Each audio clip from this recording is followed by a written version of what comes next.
बलराम जयंती के रूप में इसे मनाया जाता है। इस दिन भगवान श्री कृष्ण के भाई बलराम जी का जन्म हुआ था। उनका शस्त्र हल मूसल है, इसी वजह से इन्हें हलधर कहा जाता है।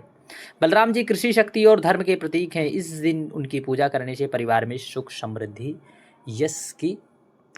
यश की प्राप्ति होती है। हरे कृष्ण राधे कृष्ण राधे राधे जय श्री कृष्ण। देखिए, यह भादों का महीना बड़ा ही पावन और पवित्र है। यह भादों का महीना हर क्षण हर पल एक पर्व ही के रूप में मनाया जाता है। देखिए, जब से भाद्रपद का महीना लगा है, भादों मास चल रहा है, तब से एक ना एक पर्व ही आ रहे हैं, क्योंकि यह महीना भगवान श्री कृष्ण के जन्मोत्सव का माह है। और भगवान श्री कृष्ण के जन्मोत्सव के ठीक 2 दिन पहले बलदाऊ भैया का जन्म दिवस बड़े धूमधाम से हलछठ व्रत ललही छठ के रूप में यह पर्व पूरे देश में बड़े धूमधाम से मनाया जाता है। तो आइए जानते हैं आज के वीडियो में 14 या 15 अगस्त कब है, ललही छठ, पूजन सामग्री क्या है, भोग सामग्री क्या क्या लगेगी, शुभ मुहूर्त क्या रहने वाला है। आपको बता दें कि पहले तो हलछठ का महत्व, यह त्यौहार भगवान बलराम जी के स्मृति के रूप में मनाया जाता है।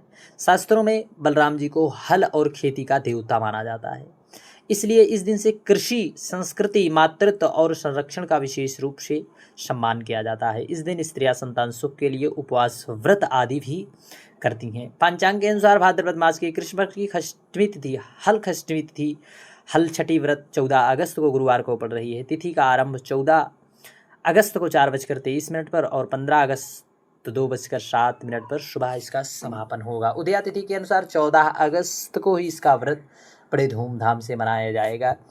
यह त्यौहार रक्षाबंधन के 6 दिन बाद और जन्माष्टमी के ठीक 2 दिन पहले मनाया जाता है।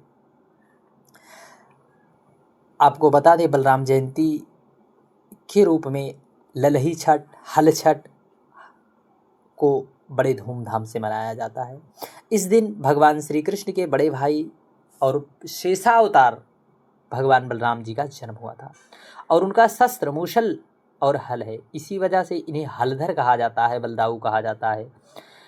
बलराम जी कृषि शक्ति और धर्म के प्रतीक हैं। इस दिन उनकी पूजा करने से परिवार में सुख समृद्धि की प्राप्ति होती है। और इस व्रत ललही छठ पूजा की परंपरा और विधि, व्रत रखने वाली माताएं इस दिन स्नान कर व्रत का संकल्प लेती हैं। इसके बाद पवित्र स्थान पर गोबर से पुताई कर एक छोटा सा तालाब बनाती है, जिसमें झरबेरी, ताश और पलाश की टहनियाँ गाड़कर हर छठ स्थापित करती हैं। इस दौरान बलराम जी की कथा सुनाई जाती है और व्रती महिलाएं गीत गाती हैं। इस दिन हल से जोते हुए खेत का अन्न नहीं खाया जाता। पसही, चावल, भैंस का दूध, दही, महुआ आदि का सेवन किया जाता है और गाय का दूध से बनी वस्तुएं वर्जित होती हैं। प्रतिपुत्र के अनुसार 6 छोटे मिट्टी या शक्कर के कुल्हड़ से 5 या 7 भुने अनाज या मेवे को भर कर पूजा की जाती है। ग्रामीण क्षेत्र में हलछठी सिर्फ एक धार्मिक पर्व ही नहीं बल्कि एक सामाजिक एकजुटता का भी प्रतीक है। माताएं समूह में पूजा करती हैं और भगवान बलराम जी की कथा सुनती हैं और संतान की दीर्घायु की कामना करती हैं। यह पर्व परिवार और समाज की परंपरा को मजबूत बनाए रखता है, इसलिए इस पर्व का विशेष महत्व हमारे शास्त्रों में बताया गया है। आप बड़े भाव से 14 अगस्त को बलराम जयंती के रूप में इस व्रत को करें। हरे कृष्ण राधे।